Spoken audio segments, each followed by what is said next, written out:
वंदे श्री प्रभु सद्गुरुं गुणनिधिं सद्भक्त कल्पद्रुमं मंदानां शरणं शरण्यममलं नाथन्त्वनाथाश्रयम् यत्सत्तावशजेन स्थावर भवो देहस्वचेष्टान्वितः सोऽयं वो विदधातु वाञ्छितफलं माणिक्यकल्पद्रुमः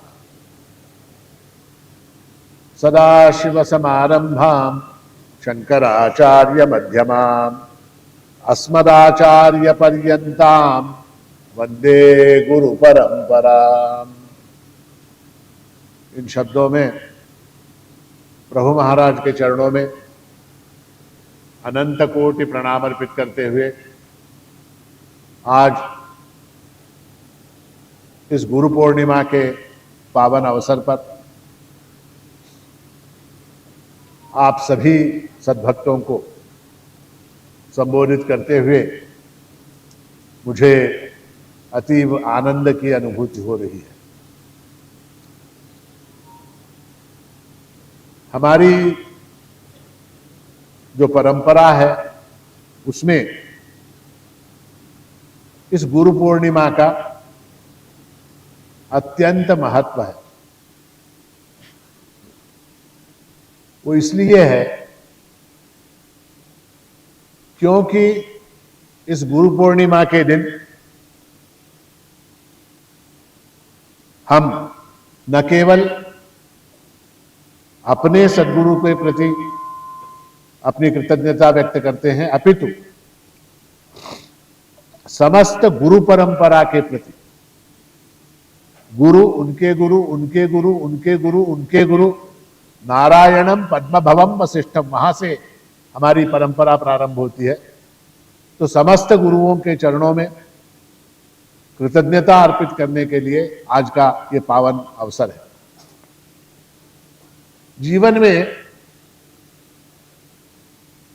आप देखेंगे कि गुरु की आवश्यकता सिर्फ मनुष्य को होती है।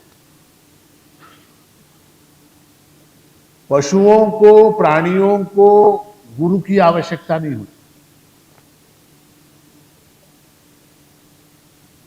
सांप को कैसे डसना चाहिए यह सिखाने के लिए कोई गुरु होता है क्या?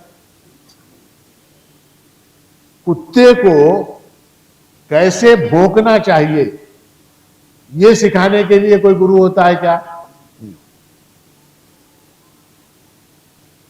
गधे को कैसे लात मारनी चाहिए यह सिखाने के लिए कोई गुरु होता है क्या? नहीं होता। गुरु की आवश्यकता केवल मनुष्य को है। और क्यों है?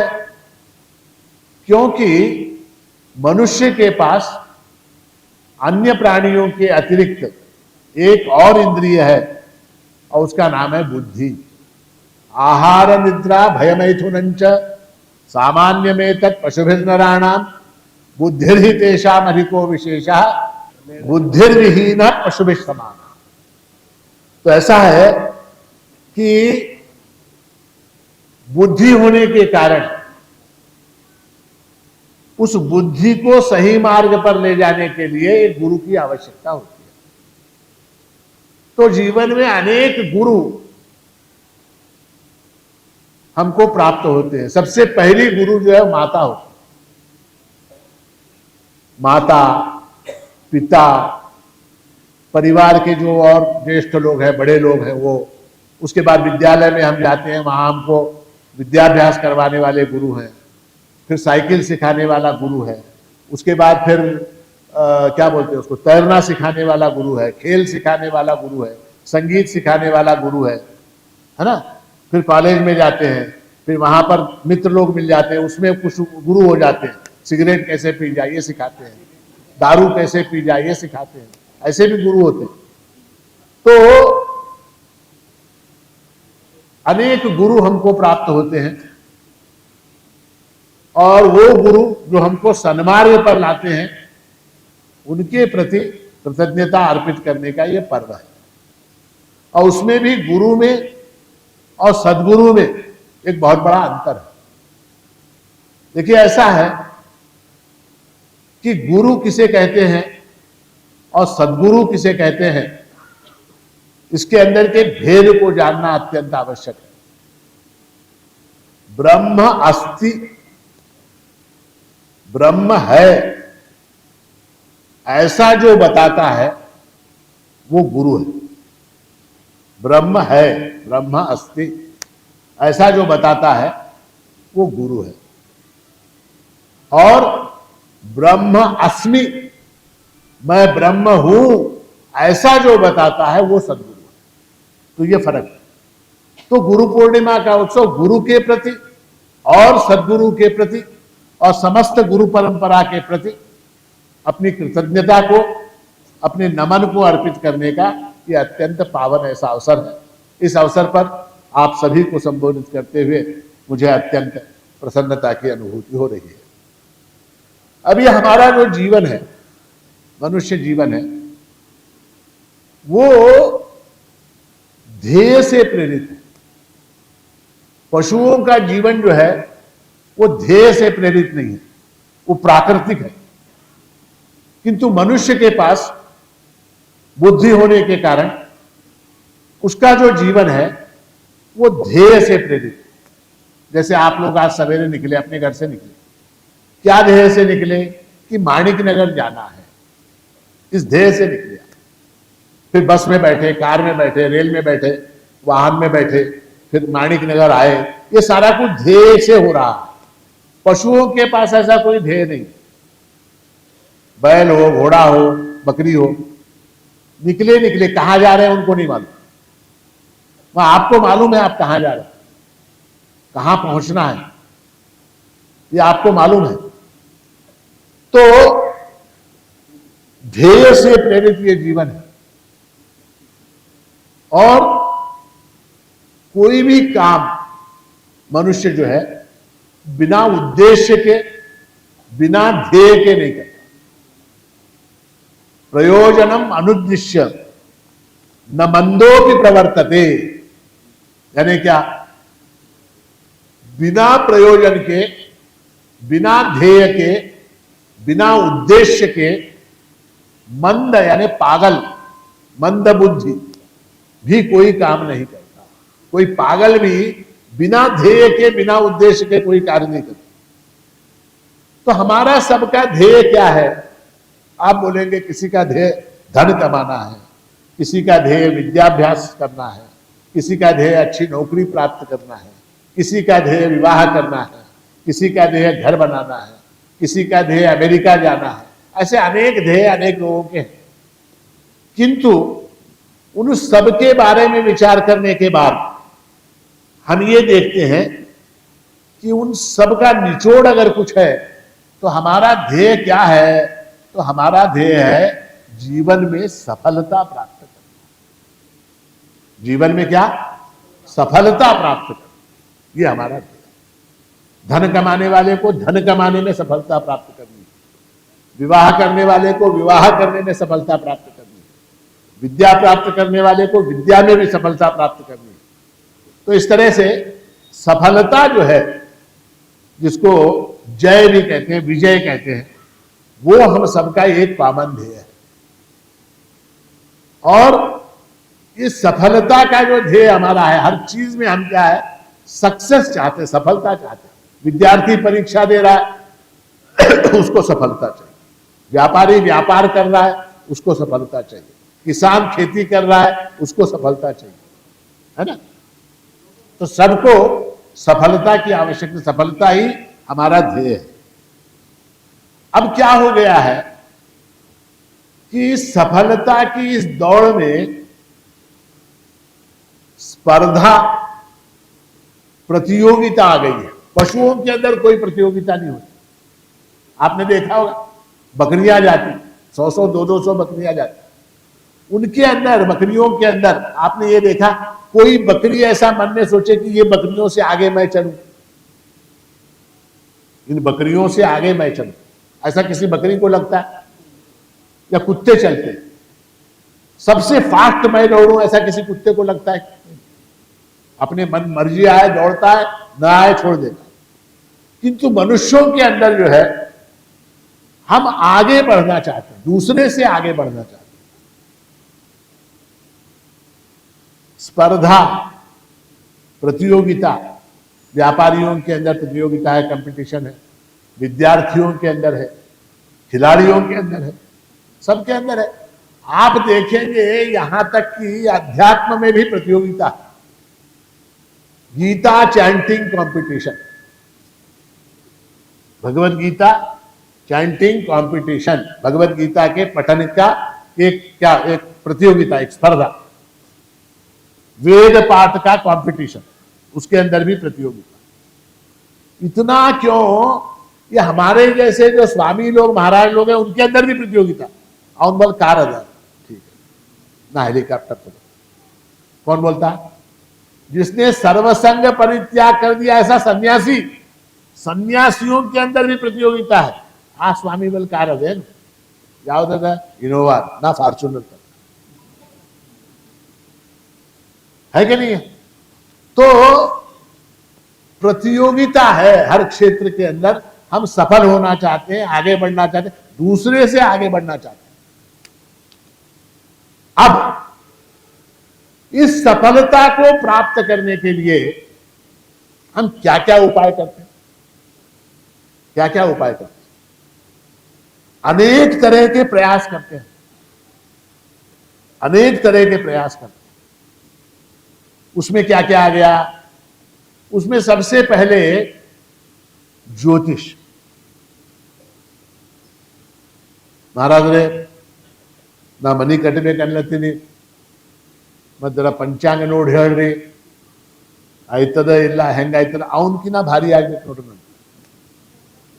ज्योतिष, वास्तु, मंत्र, तंत्र, होम, हवन, हाँ कितने उपाय। और इन सबके बाद फिर प्रभु से प्रार्थना कि इस कार्य में मुझे सफलता प्राप्त हो। अब ऐसा है, भगवान से हम प्रार्थना कर रहे हैं कि हमारा ये कार्य सफल हो।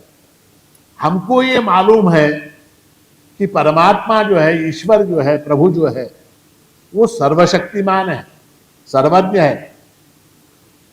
कर्तुम अकर्तुम अन्यथा कर्तुम ऐसी उसकी शक्ति है। ऐसा होते हुए भी हम अन्य साधनों का अवलंब करते हैं। शनि जपा, राहु जपा, इष्ट ಮಾಡಿಸ್ಬಿಟ್ರ ಈ ಕೆಲಸ ಆಯ್ತದೇನೋ ಅಂತ ಹಿಂಗೆ ನನಗೆ ಅನಿಸುತ್ತೆ. ಮತ್ತೆ ನೀವೇನಂತೀರೋ? ವಾಸ್ತುದಾಗ ಮನಿ ಈ ಕಡೆ ಒಂದು खिड़की ಅದ, ಆ खिड़की ಕಿತ್ತಿ ಆ ಕಡೆ ಕೂಡಿಸಿದ್ರೆ ಇದು ಕೆಲಸ ಆಯ್ತದೋ ಏನೋ, है ना? ऐसे वास्तु वाले आप लोग सब बुरा मत मानो, आपका उसके ऊपर चलता, मगर वास्तु है, ज्योतिष है, अमुक है, तमुक है, इसके ऊपर बहुत भार है।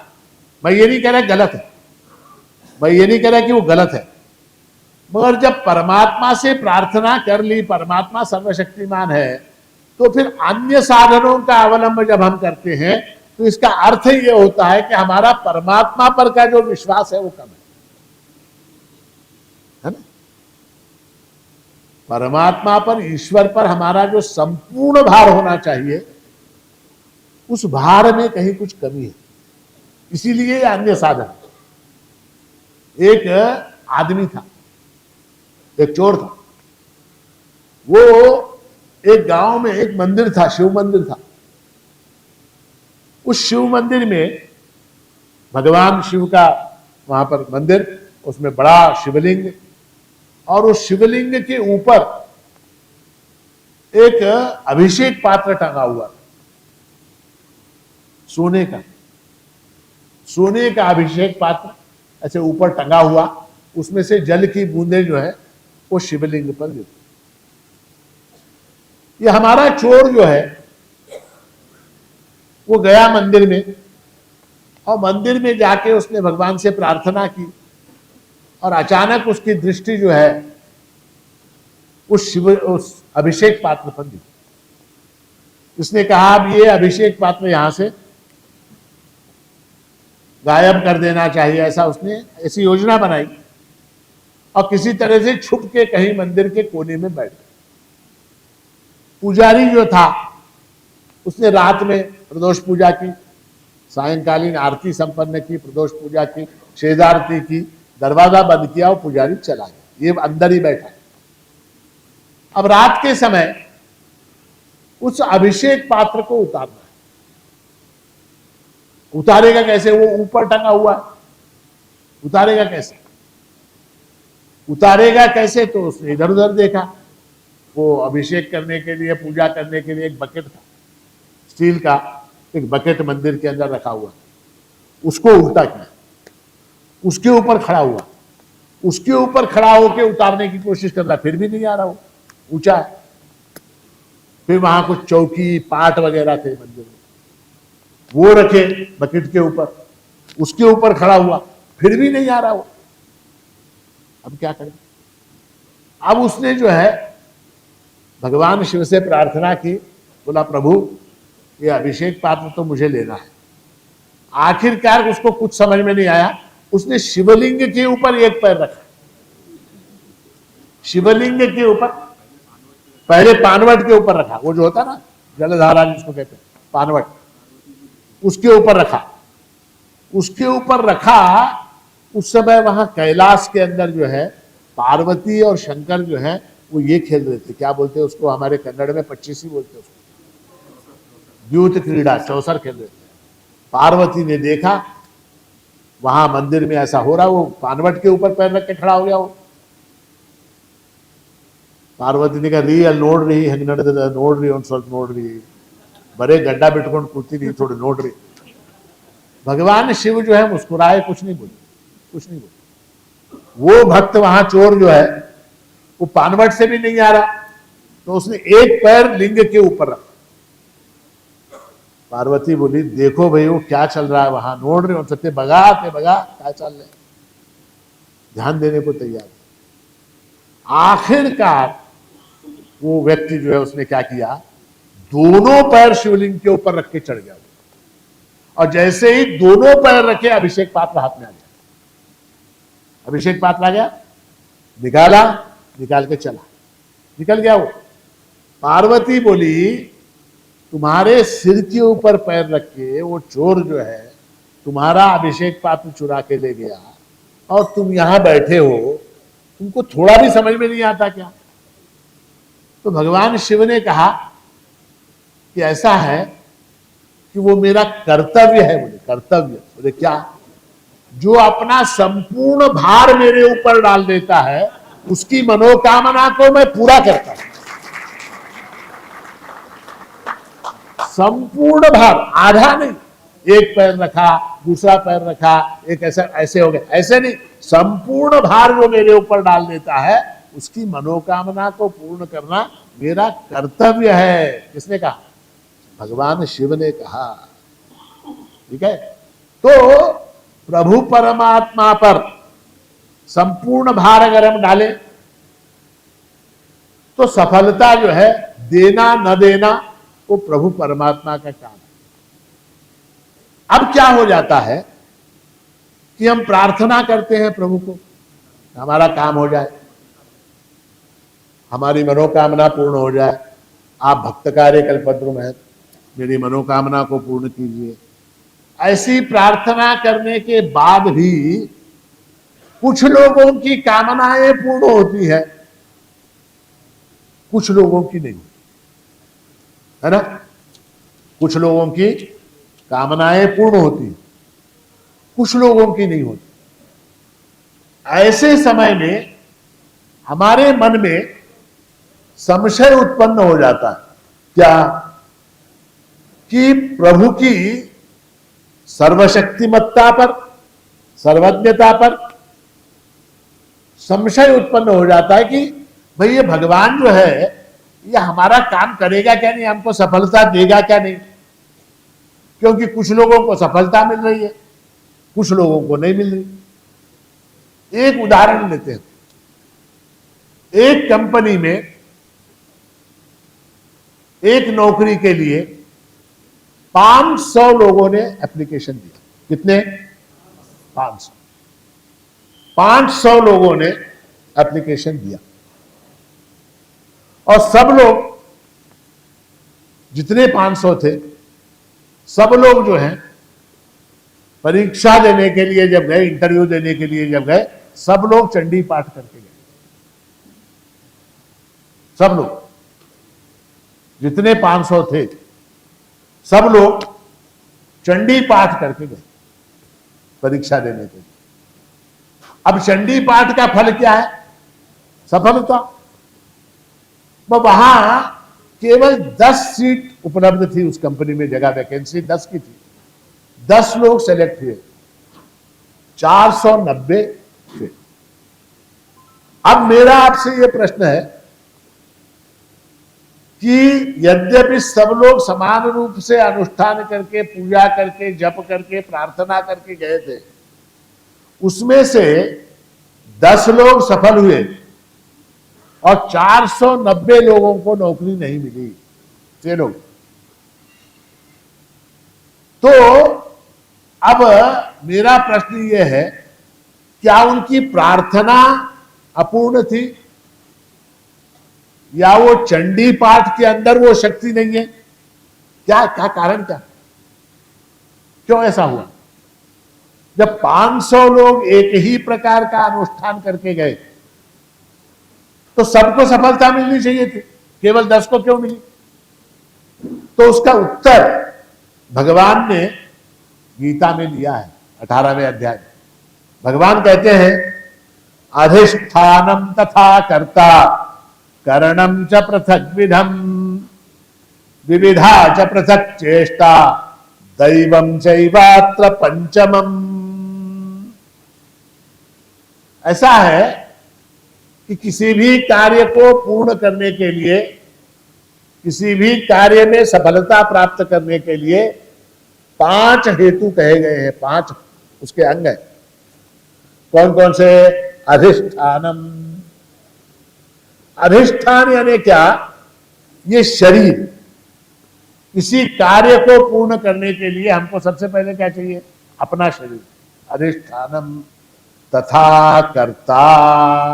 कर्ता यानी कौन? ये जो अहंकार करने वाली बुद्धि है वो चाहिए।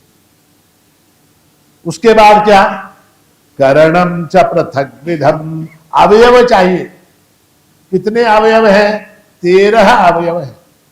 5 ज्ञानेन्द्रियां, 5 कर्मेंद्रियां, मन, बुद्धि और अहंकार। ये 13 उपकरण हैं, इंस्ट्रूमेंट्स हैं, जिनके द्वारा हम किसी कार्य को संपन्न करते हैं। विविधा च पृथक चेष्टा। उसके बाद इन 13 उपकरणों के द्वारा, इन 13 इंस्ट्रूमेंट्स के द्वारा, मन के द्वारा, बुद्धि के द्वारा, आंखों के द्वारा, हाथों के द्वारा, पैरों के द्वारा हम विविधा च पृथक चेष्टा, विविध प्रकार की चेष्टाएं करते हैं, वो करनी पड़ती हैं। और उसके बाद 5वां क्या कहा भगवान ने? दैवम चैवात्र पंचमम। और 5वां हेतु जो है वो दैव है। दैव यानी क्या? दैव यानी प्रारब्ध। दैव यानी प्रारब्ध, जिसको हम लक कहते हैं, जिसको हम नसीब कहते हैं, जिसको हम क्या भाग्य कहते हैं, अनेक प्रकार के नाम। तो ये जो दैव है, ये जो प्रारब्ध है, वो बड़े महत्व का है। उसको समझने की आवश्यकता है। हमारे कार्य में सफलता या असफलता जो प्राप्त होती है, उसके अंदर हमारे दैव का, हमारे प्रारब्ध का जो है बहुत बड़ा एक योगदान होता है। जैसे मान लीजिए एक रेस है, एक रेस, दौड़ने की स्पर्धा है। 6 लोग खड़े हैं दौड़ने के लिए। आपने एक आदमी के पीठ के ऊपर एक 50 किलो का थैला बांध दिया, एक आदमी के पीठ के ऊपर 40 किलो का थैला बांधा, एक आदमी के पीठ के ऊपर 30 किलो का थैला बांधा, और एक आदमी के पीठ के ऊपर 10 किलो का बांधा, छठा जो है उसके ऊपर कुछ भी नहीं बांधा। अब उस रेस में कौन फर्स्ट आएगा? बताइए। हाँ? जिसके पीठ के ऊपर कोई भार नहीं है, हाँ?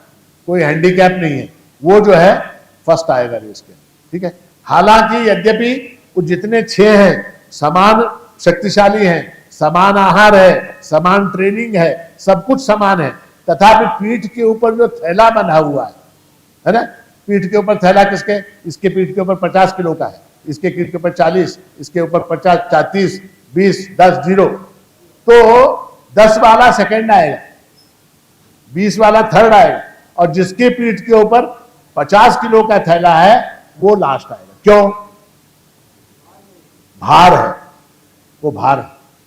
तो उसी तरह से हमारे सबके पीठ के ऊपर अपने अपने प्रारब्ध का थैला बंधा हुआ है, हमारी पीठ के ऊपर अपने अपने प्रारब्ध का थैला, दैव का थैला बंधा हुआ है, और उसका वजन जितना अधिक होगा उतना वो हमको दौड़ में पीछे लेके आएगा। तो मैंने उदाहरण आपको कह दिया, 500 लोग थे, 500 लोग समान बुद्धिमत्ता वाले थे, समान बुद्धिमत्ता, समान प्रकार से प्रार्थना की, समान अनुष्ठान किया, सबने चंडी पाठ किया, सब लोग गए, सबने परीक्षा दी, उसके अंदर पास कितने हुए? 10, 400 नंबर फेल हुए। क्यों फेल हुए? क्योंकि वहां पीछे जो वजन बंधा हुआ था प्रारब्ध का, वो उनके कार्य में, उनकी मनोकामना की पूर्ति में प्रतिबंध उत्पन्न कर रहा था।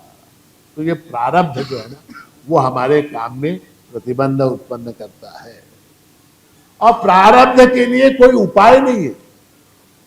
भोगादेव क्षयः, उसको भोग कर ही मिटाना पड़ता है, उसके लिए कोई उपाय नहीं, प्रारब्ध के लिए कोई उपाय नहीं।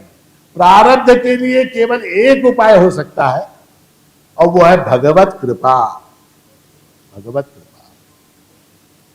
ऐसा है कि भगवान भी स्वयं आपके प्रारब्ध को नहीं बदल सकते।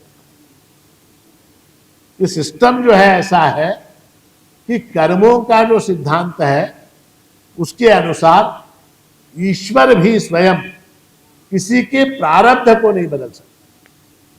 ईश्वर क्या करता है? फिर ईश्वर क्या करता है? उस प्रारब्ध को सहन करने की शक्ति प्रदान करता है, उस प्रारब्ध को सहन करने की शक्ति प्रदान करता है। और दूसरी महत्व की बात यह है कि देखिए आप, यहां थोड़ा सा वेदांत है कि कर्म जो है वो जड़ है, कर्म का फल भी जड़ है, तो उस कर्म के फल को प्रदान करने वाला जो है वो चेतन होना चाहिए। जैसे कानून जड़ है, कानून क्या है? जड़ है। उस कानून के अनुसार फल देने वाला जज जो होता है वो क्या होता है? वो चेतन होता है। उसी तरह से कर्म जड़ है, फल भी जड़ है। उस फल को फल का जो प्रदाता ईश्वर है वो चेतन है, और वो चेतन होने के कारण वो फल देना उसके हाथ में है। वो उसकी कृपा अगर हुई तो उस फल को इस प्रकार से देता है कि वो दुख जो है वो सुख में परिवर्तित होता है। ये बड़े महत्व की बात है, मैं बता रहा हूं और फुकट बता रहा हूं, ये कोई नहीं बताएगा आपको। परमात्मा ईश्वर जो है वो कर्म का फल इस रूप में प्रदान करता है कि उसका दुख भी अगर हो फल तो वो सुख में परिवर्तित हो। जैसे एक आपको उदाहरण देता हूं, एक आदमी उसने कोई एक ऐसा पाप किया जिसके फलस्वरूप उसको 1 दिन का उपवास दंड, उसका दंड क्या? 1 दिन बिना अन्न के रहना है, ये उसका दंड है, छोटा मोटा पाप। अब परमात्मा जो है, ईश्वर जो है, वो उस फल को देने वाला है। कर्म किया, कर्म का फल क्या? तो 1 दिन का उपवास। अब वो कौन से दिन देना है, कौन सी डेट को देना है दंड, वो कौन निर्धारित करता है? ईश्वर निर्धारित करता है। अगर परमात्मा की कृपा हुई, अगर परमात्मा की कृपा हुई, भगवत कृपा हुई, तो वो दंड जो है महाशिवरात्रि के दिन दे देगा। महाशिवरात्रि के दिन वो दंड लागू। मतलब क्या हुआ? मतलब ये हुआ उस महाशिवरात्रि के दिन उसको अन्न नहीं मिला, ये उसका दंड हुआ। किंतु महाशिवरात्रि के दिन उपवास होने से पुण्य प्राप्त हुआ, वो सुख में परिवर्तित हो गया। और अगर वो ईश्वर की कृपा नहीं हुई, अगर कृपा नहीं हुई, तो वो चाहे तो दीपावली के दिन भी दे सकता है। कौन सा? एक दिन अन्न न खाने का दंड। उंडी होए, करंजी होए, लाडू होए, चकली होए, अल्लाह ने होए, है ना? तो दंड किस तरह से देना है, किसी फल को किस तरह से प्रदान करना है, ये ईश्वर के हाथ में है। और इसलिए जो है प्रारब्ध को ईश्वर बदल नहीं सकता, किंतु प्रारब्ध सुसह्य हो, इसलिए जो है उस ईश्वर की आराधना, उस ईश्वर की भक्ति, उस ईश्वर की प्रार्थना जो है वो करनी चाहिए। अब ऐसा है कि मैं जो प्रारब्ध की बात कर रहा था आपसे, कि जब तक पापों का क्षय नहीं होता तब तक जो है सुख की प्राप्ति नहीं। क्योंकि ऐसा है, पाप का फल दुख है। हमको जीवन में सुख भी प्राप्त होता है, दुख भी प्राप्त होता है। सुख का कारण क्या है? तो सुख का कारण पुण्य है। सुख का कारण पुण्य है और दुख का कारण पाप है। दुख का कारण पाप है। सफलता यानी क्या? सफलता यानी सुख। सफलता यानी सुख। वो सुख कैसे प्राप्त होगा? जब तक पाप समाप्त नहीं होंगे तब तक वो सुख प्राप्त नहीं हो सकता। अब ये जो जप है, तप है, अनुष्ठान है, पारायण है, भक्ति है, ये सारी चीजें जो है वो किस काम में आती हैं? देखिए, वो सफलता को प्राप्त करने का प्रत्यक्ष साधन नहीं है, वो हमारे पापक्षय का प्रत्यक्ष साधन है। अशेष पापक्षयार्थे गायत्री जपमहं करिष्ये। अनुष्ठान कोई भी हो, ममोपाप्त दुरित क्षय द्वारा श्री परमेश्वर प्रीत्यर्थम।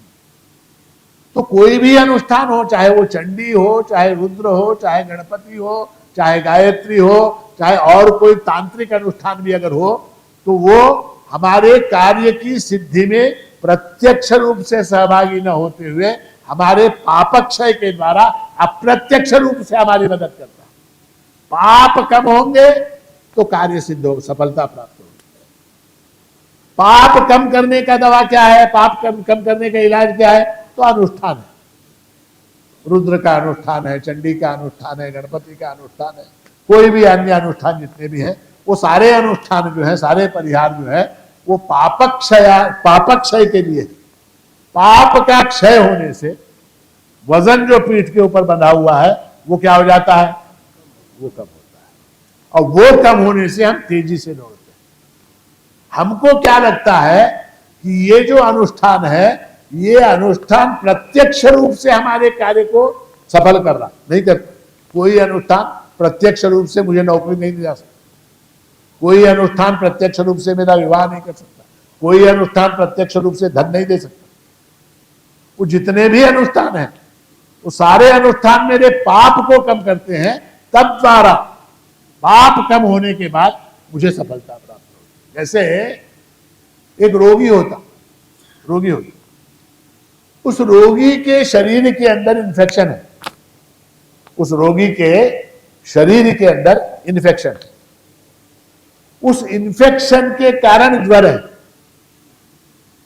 उस इन्फेक्शन के कारण ज्वर है या दर्द है, पीड़ा। डॉक्टर जो इंजेक्शन देता है या दवाई देता है, वो उस ज्वर को कम करने के लिए नहीं देता, उस पीड़ा को कम करने के लिए नहीं देता, उस इन्फेक्शन को समाप्त करने के लिए देता है। तो हमारा प्रारब्ध का जो इन्फेक्शन है हमारे शरीर के अंदर, हमारे मन के अंदर, अंतःकरण के अंदर, हमारे साथ बंधा हुआ जो प्रारब्ध का इन्फेक्शन है, उस प्रारब्ध के अंदर जितने पाप हैं, उन पापों को कम करने के लिए, उन पापों को कम करने के लिए ये सारे उपाय हैं। और इनमें हमारे शास्त्रों में सफलता को प्राप्त करने के लिए, कामना को पूर्ण करने के लिए 3 प्रकार के उपाय बताए गए। किसी भी कामना को, किसी भी सफलता को प्राप्त करने के लिए 3 उपाय बताए गए हैं। कौन कौन से? तो सबसे पहला प्राइमरी वो है सकाम भक्ति। सकाम भक्ति, सकाम भक्ति यानी क्या? सकाम भक्ति यानी कामना सहित भक्ति करना। परमात्मा की भक्ति जो है, अपनी कामना को, अपने उद्देश्य को ध्यान में रखते हुए भक्ति करना, उसको सकाम भक्ति कहते हैं। वो पहला उपाय है। दूसरा उपाय है निष्काम भक्ति। और तीसरा उपाय कौन सा है? तीसरा उपाय है ज्ञान। सकाम भक्ति, निष्काम भक्ति और ज्ञान, ये 3 उपाय। अब पहले थोड़ा सा संक्षेप में सकाम भक्ति की बात करेंगे। सकाम भक्ति में क्या है कि सफलता की संभावना है। देखिए, मेरे एक एक शब्द पर ध्यान दीजिए। सकाम भक्ति में सफलता की संभावना है, गारंटी नहीं है। सकाम भक्ति करने से, सकाम भक्ति पूर्वक अनुष्ठान करने से सफलता की संभावना बढ़ती है।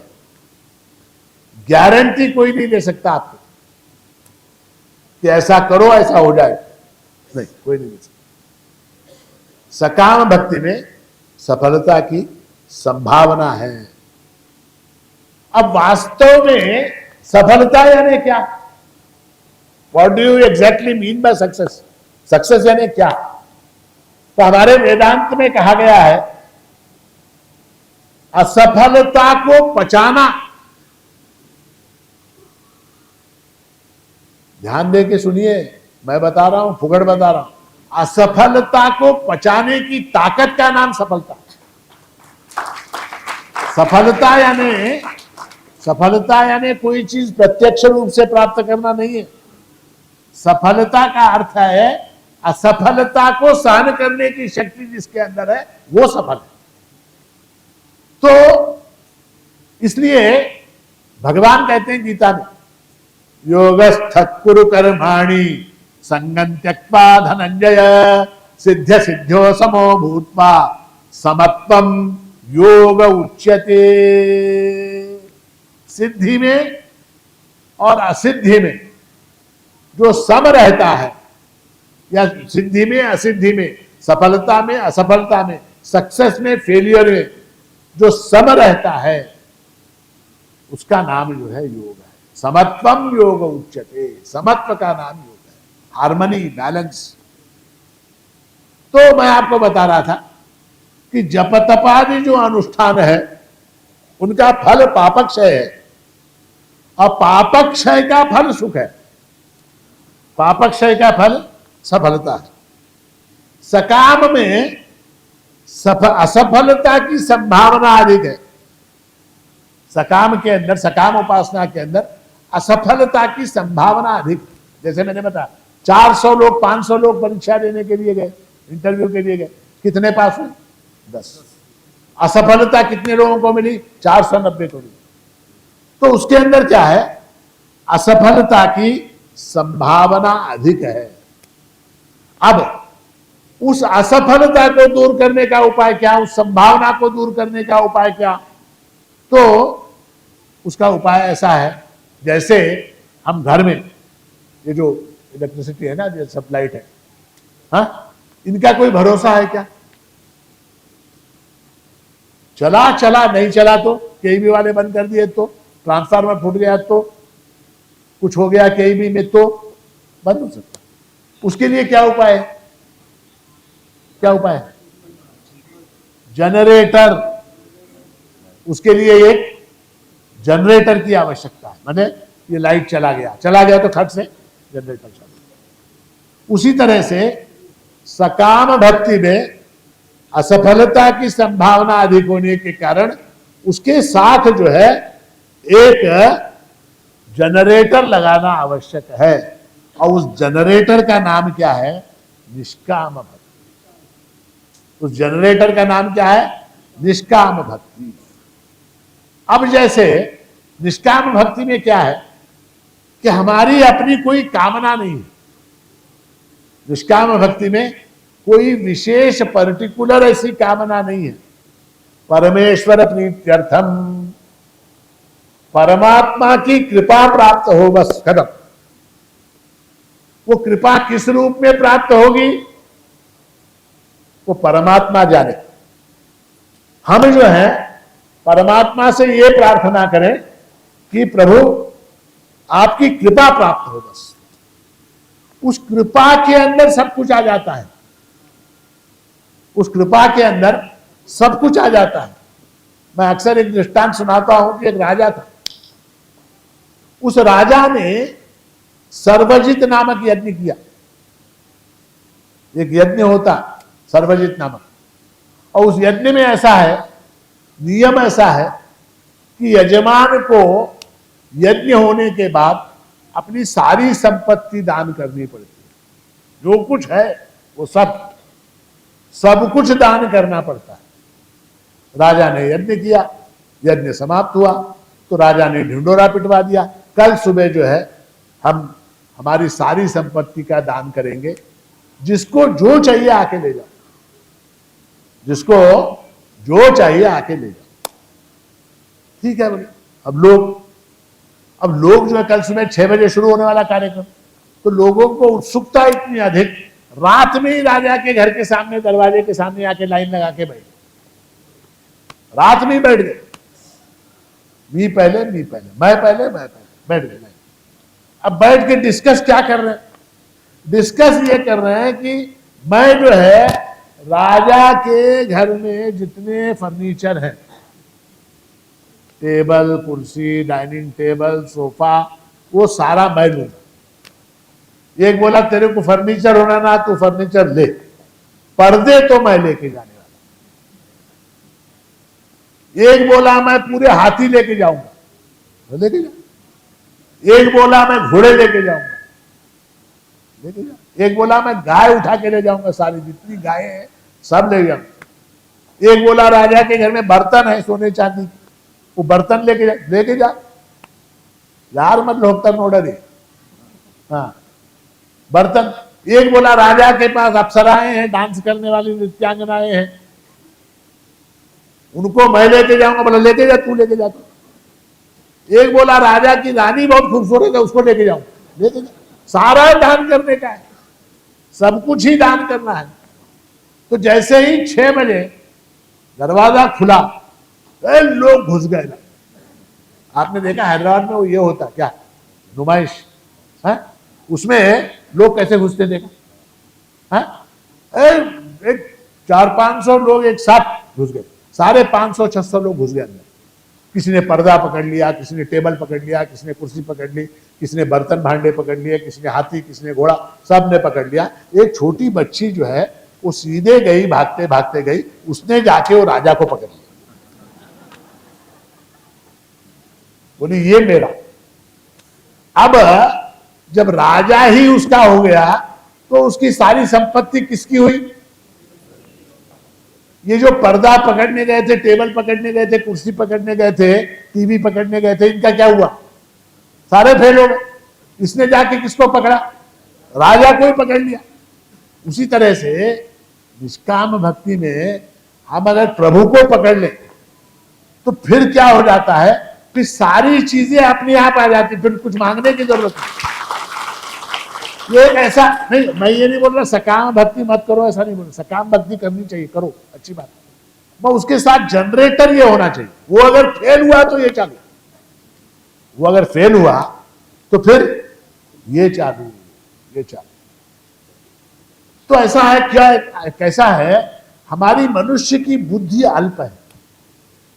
मनुष्य की बुद्धि अल्प है। क्या मांगना चाहिए, कितना मांगना चाहिए, किससे मांगना चाहिए, किस तरह से मांगना चाहिए, इसका हमको संपूर्ण ज्ञान नहीं। हमारी बुद्धि अल्प होने के कारण हमारी डिमांड, हमारी मांग भी दोषयुक्त होती।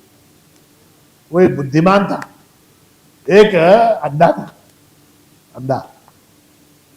वो अंधा जो है, उसके ऊपर भगवान प्रसन्न हो गए। एक बार प्रसन्न हो गए, बोले मांग, क्या मांगता मांग। तो उसने क्या मांगा मालूम है आपको? उसने कहा कि मैं मेरे पोते को सोने के सिंहासन पर बैठा हुआ अपनी आंखों से देखूं। एक ही बार मांगना, एक बार, मैं अपने पोते को, पौत्र को सोने के सिंहासन पर बैठा हुआ देखूं। मतलब क्या हुआ? ये अंधा भिखारी, इसका विवाह नहीं हुआ अभी तक। अब पोता होने के लिए इसका विवाह होना चाहिए, विवाह होके उसको बेटा होना चाहिए, बेटे को बेटा होना चाहिए, उतनी लंबी आयु होनी चाहिए। हाँ, उसके बाद क्या, वो पौत्र इतना पराक्रमी हो कि वो चक्रवर्ती सम्राट बने, और चक्रवर्ती सम्राट बन के सोने के सिंहासन पर बैठे, और उसको ये अपनी आंखों से देखे, मतलब इसको आंखें भी आ जाए। एक वर में उस अंधे ने क्या क्या मांग लिया देखिए। उतनी बुद्धि अंधों के पास जितनी बुद्धि, उतनी हमारे पास नहीं। हमारी बुद्धि अल्प है। हमारी बुद्धि अल्प होने के कारण हम कुछ मांगते हैं, वो उल्टा हो जाता परिणाम। भगवान मेरी शादी करा दे, भगवान मेरी शादी करा दे, भगवान मेरी शादी करा दे, प्रभू माझं लग्न करा, प्रभू माझं लग्न, प्रभू एकदा लग्न करून टाकलं। आता ते बायको भांडकुदळ निघते, त्याला काय करावं? त्याला काय करावं? उसको क्या कर सकते? तूने बोला क्या? मेरी शादी कराओ और ऐसी लड़की से कराओ जो झगड़ा ना करे, ऐसा बोले क्या? तुम नहीं बोले शादी कराओ, शादी करो, तथास्तु, शादी हो।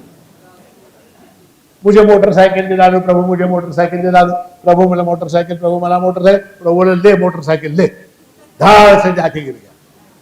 मोटरसाइकिल दिला और ऐसी दिला कि उसका एक्सीडेंट ना, ऐसा बोले क्या? नहीं। क्यों? बुद्धि अल्प है, बुद्धि अल्प है।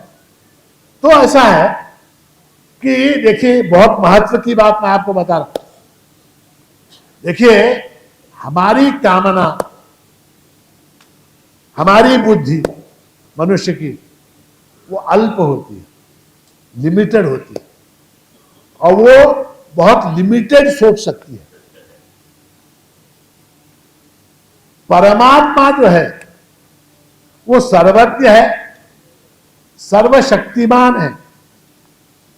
अब जब हमारी कोई कामना पूर्ण नहीं होती, देखिए सोच के देखिए, हमारी कोई कामना पूर्ण नहीं होती, तो वहां क्या हो गया? वहां आपकी कामना फेल हुई, और परमात्मा की कामना जो है, परमात्मा की इच्छा जो है, वो लागू हो। फर्क को समझिए ध्यान से। इस साल गुरु पूर्णिमा में गए, क्या सीख के आए? गुरु पूर्णिमा का मतलब जाके नारियल फोड़ के पेड़े खा के आना नहीं है। गुरु पूर्णिमा का मतलब कुछ सीखना है। तो क्या सीखा? तो हमारी कामना जो है वो अल्प है, क्षुद्र है, लिमिटेड है, सीमित है। वो कामना अगर पूर्ण नहीं हुई और परमात्मा की जैसी मर्जी थी वैसा अगर हो गया, चाहे वो हमारे अनुकूल हो चाहे प्रतिकूल हो, परमात्मा क्योंकि सर्वशक्तिमान है और उसका कोई भी काम जो है वो दोषयुक्त नहीं होता, वो निर्दोष ही होता है। तो इसलिए जो है हमारी कामना को पूर्ण न करके परमात्मा ने निर्दोष ऐसी अपनी व्यवस्था तो हमारे ऊपर लागू किया।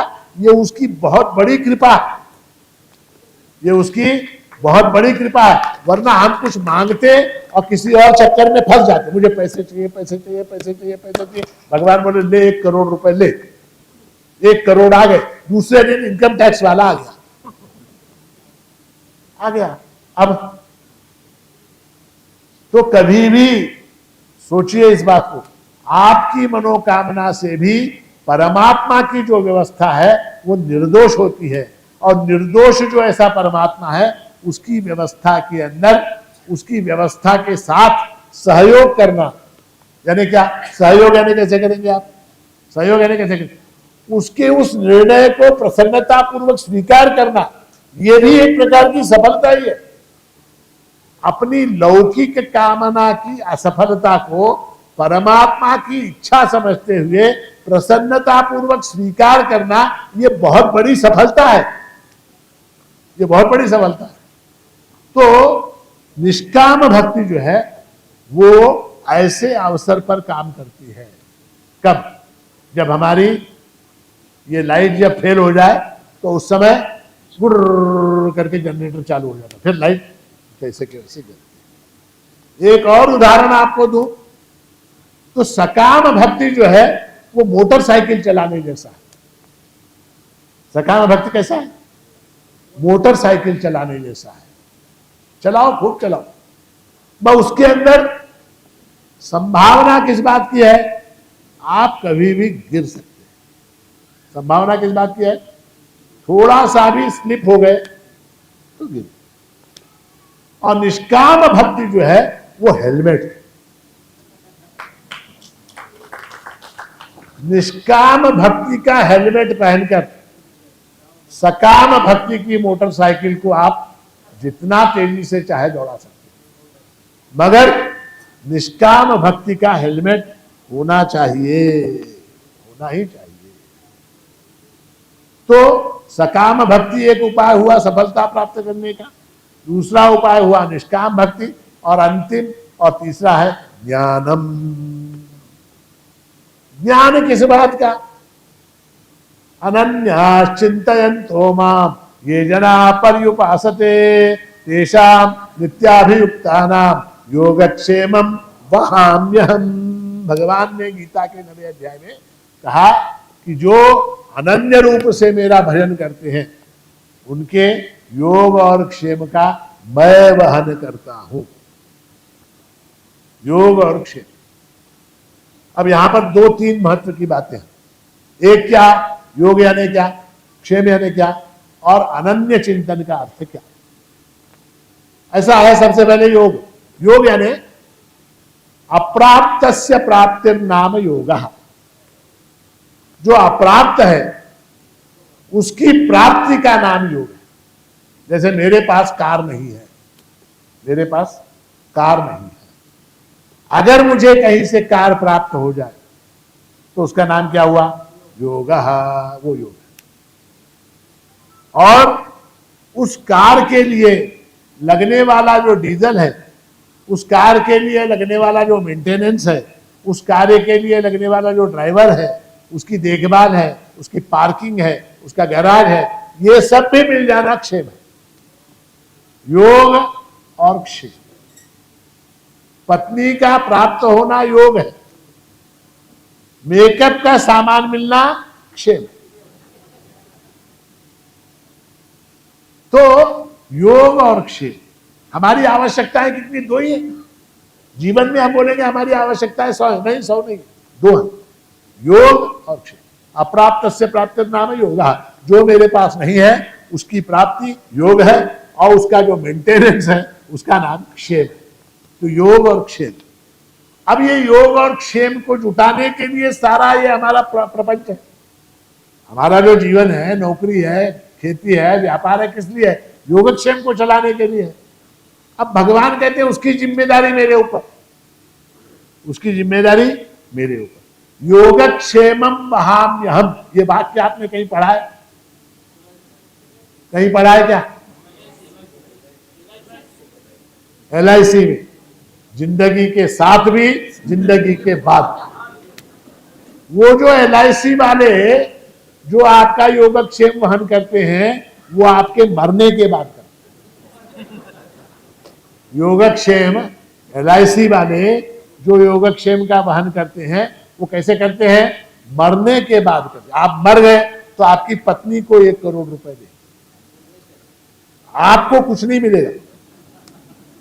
आप अगर मर गए तो आपकी पत्नी को 1 करोड़ रुपए दे, तो वो मरने के बाद दे। भगवान यहां जीवित रहते हुए, याची देही याची डोड़ा, जीवित रहते हुए आपके योगक्षेम को चलाने की जिम्मेदारी ले। योगक्षेमम वहाम्यहम्। मैं वहन करूंगा, ऐसा कह रहे, करता हूं, ऐसा कह रहे। किसका? सबका करते हैं क्या? सबका सामान्य रूप से करते हैं, सबके योगक्षेम का वहन भगवान सामान्य रूप से करते हैं। और अनन्याश्चिन्तयन्तो माम ये जना पर्युपासते, और अनन्य भाव से जो मेरा चिंतन करता है उसका जो है योगक्षेम में पक्का पूरी तरह से। जैसे एक माता हो, अब माता के चार बच्चे, वो चारों बच्चों को खाना खिला दी गई। हाँ बोलो या ना बोलो, इतनी माता है यहाँ पर, चारों बच्चों को खाना खिला। उसमें जो सबसे छोटा होता है, जो सबसे छोटा होता है अथवा जो सबसे ज्यादा प्रिय होता है, उसका विशेष ध्यान है, उसका विशेष। सबको अगर 1 चम्मच घी तो उसको 3 चम्मच, सबको आधी कटोरी दही उसको 1 कटोरी दही, सबको 1 गुलाब जामुन उसको 2 गुलाब जामुन, है ना? होता है कि नहीं घर में ऐसा? हुआ में मत। हाँ। तो अनन्याश्चिन्तयन्तो माम ये जना पर्युपा, भगवान सबका पालन पोषण जो है वो समान रूप से ये भजन्ति तो माम भक्त्या मयिते तेषु चाप्य, हम भगवान ने कहा। तो अनन्य भाव से जो मेरा भजन करते हैं। अब अनन्य भाव यानी क्या? न अन्यः इति अनन्यः। अब क्या है, हम परमात्मा को अन्य समझकर उसका भजन करते हैं। वो प्रभु, ये मैं, सह अहम, इस भाव से हम परमात्मा की उपासना करते हैं, द्वैत भाव से करते हैं। अनन्य यानी क्या? यहां कोई भेद ही नहीं है। माणिकच्ची हा चिन्मार्तांड बाबा, कोई भेद नहीं है। भक्त में भगवन भक्ताचिया धूड़ी भगवंत लोड़े ऐक्याचे सोहरे व्यास तो बदला। तो वहां जो है कोई भेद नहीं, बिना भेद के अभेद भाव से, अनन्य भाव से जो मेरा भजन करते हैं उनके योगक्षेम की गारंटी मैं देता हूं, गारंटी देता हूं। अब ऐसा है, अब इसको, ये भगवान का वचन है और इसको श्रुति का प्रमाण भी है, श्रुति का उसको सपोर्ट भी। ब्रह्मविदाप्नोति परम। अब क्या हुआ? अब श्रुति कहती है ब्रह्मविद आपनोति परम, ब्रह्म को जानने वाला सब कुछ प्राप्त कर लेता, परम प्राप्त कर लेता। परम यानी क्या? परम यानी अल्टीमेट, उससे आगे कुछ नहीं। ऐसे तत्व को वो प्राप्त कर लेता है। अच्छा, एक और बात, हम जो कुछ प्राप्त करते हैं क्रमशः प्राप्त करते हैं। आज क्या? आज विद्या प्राप्त की, कल क्या? नौकरी प्राप्त की, परसों क्या? पत्नी प्राप्त की, तरसों क्या? घर प्राप्त किया, उसके बाद क्या? बैंक बैलेंस हुआ, उसके बाद क्या? कार आई। ये सब धीरे धीरे होता है। ब्रह्म को जानने वाला युगपत, युगपत यानी क्या? एक साथ इन सारे आनंदों को प्राप्त कर लेता है। श्रोत्रियस्य अकामः तस्या, 100 गुना अधिक, 100 गुना अधिक, 100 गुना अधिक वो आनंद को प्राप्त करता है। कौन? ब्रह्म को जानने वाला। तरत शोकम आत्मविद, ऐसे छांदों की श्रुति। आत्मविद जो है वो शोक को तर जाता है। तो कहने का तात्पर्य क्या है? परमात्मा आनंद स्वरूप होने के कारण जब हम परमात्मा के साथ तादात्म्य को प्राप्त करते हैं तो हम क्या हो जाते हैं? हम भी आनंद स्वरूप हो जाते हैं। हमारी दादी जो है वो आंवले का मुरब्बा बनाती, आंवला, नलिकाई खाया आपने आंवला? हुआ नहीं? अब वो आंवला जो होता है वो कितना खट्टा होता, खट्टा होता है कि नहीं? खट्टा। उस आंवले को शक्कर में डालकर बोतल में बंद करके, चारों तरफ शक्कर होती, उसको शक्कर के अंदर डाल के बोतल में टाइट बंद करके उसको रखने के बाद 2 महीने बाद, 3 महीने बाद जब उस आंवले को खाते हैं तो आंवला जो है वो अत्यंत मीठा हो जाता है। होता है कि नहीं होता? कैसे हो जाता है मीठा? जो अत्यंत खट्टा है वो मीठा कैसे हुआ? जो जीव है वो ब्रह्म कैसे हुआ? कैसे हुआ? शक्कर के साथ उसका तादात्म्य होने के कारण वो आंवला जो है वो क्या हो गया, मीठा हो गया। उसी तरह से ब्रह्म के साथ, परमात्मा के साथ, प्रभु के साथ जब हमारा तादात्म्य हो जाता है, अनन्य भाव हो जाता है, उस समय क्या हो जाता है, उसके सारे लक्षण हमारे अंदर प्रकट हो जाते हैं। वो आनंद आत्मा ब्रह्मपुच्छम प्रतिष्ठा, आनंद स्वरूप है वो। आनंद स्वरूप होने के कारण उसका आनंद हमारे अंदर परिलक्षित होने लग जाता है। जैसे इलेक्ट्रिक का वायर होता, इलेक्ट्रिक का वायर होता। अब इलेक्ट्रिक का वायर का कनेक्शन लाके हम मान लीजिए आपके, तुम्हारे हाथ में कड़ा है ना, कड़ा, उसमें कनेक्शन दे दे तो क्या हो जाएगा, किसमें, कड़े के अंदर। कड़े के अंदर, तुम्हारे हाथ के अंदर, तुम्हारे पूरे शरीर के अंदर झन झन झन झन झन झन झन शुरू हो जाए, होता है कि नहीं। तो परमात्मा आनंद स्वरूप होने के कारण उसके साथ जब हमारा तादात्म्य हो जाता है तो उस समय उसका आनंद लक्षण जो है वो हमारे अंदर परिलक्षित होने लग जाता है। वो आनंद हमारे अंदर दिखाई दे। वो आनंद जब हमारे अंदर आ जाता है तो आनंद जब आ गया तो दुख समाप्त होता है, असफलता समाप्त होती है। वहां सफलता ही, उससे बड़ी और कोई सफलता नहीं, क्योंकि सफलता का उद्देश्य सुख प्राप्त करना है, सफलता का उद्देश्य आनंद है। वो आनंद ही जब झन झन झन झन करके हमारे शरीर के अंदर परिलक्षित होगा तो फिर क्या, ब्रह्मविदाप्नोति परम। तो इसलिए जो है ये बड़ी सूक्ष्म बातें हैं, बड़ी सूक्ष्म बातें। हम क्या है, छोटा सा हमारा काम, छोटी सी हमारी कामना पूर्ण न हो तो संशय के अंदर गिर जाते हैं, फिर विपरीत बुद्धि हो जाती है, फिर असंभावना, विपरीत भावना, ये सारा होके फिर नास्तिकता की ओर जाने लगती है, हमारी बुद्धि भ्रष्ट हो जाती है। उसके लिए सही मार्गदर्शन की आवश्यकता है, उसका सारा प्रोसेस, उसका सारा डायग्नोसिस कि काम कैसे होता, काम बनता कैसे, सफलता मिलती कैसी है, प्रार्थना का प्रोसेस क्या है, उसका फल मिलने का प्रोसेस क्या है, ये सारा जब हम समझते हैं तो हम क्या पाते हैं, हमारे अपने किसी भी काम को बनाने के लिए, किसी भी काम में सफलता प्राप्त करने के लिए कितने मार्ग हैं, 3। पहला कौन सा, सकाम भक्ति, दूसरा कौन सा, निष्काम भक्ति, और तीसरा अल्टीमेट कौन सा, ज्ञानम। तो पहले सकाम भक्ति, सकाम भक्ति के साथ उस मोटरसाइकिल के साथ निष्काम भक्ति का हेलमेट, और फिर जो है अंततः ज्ञान।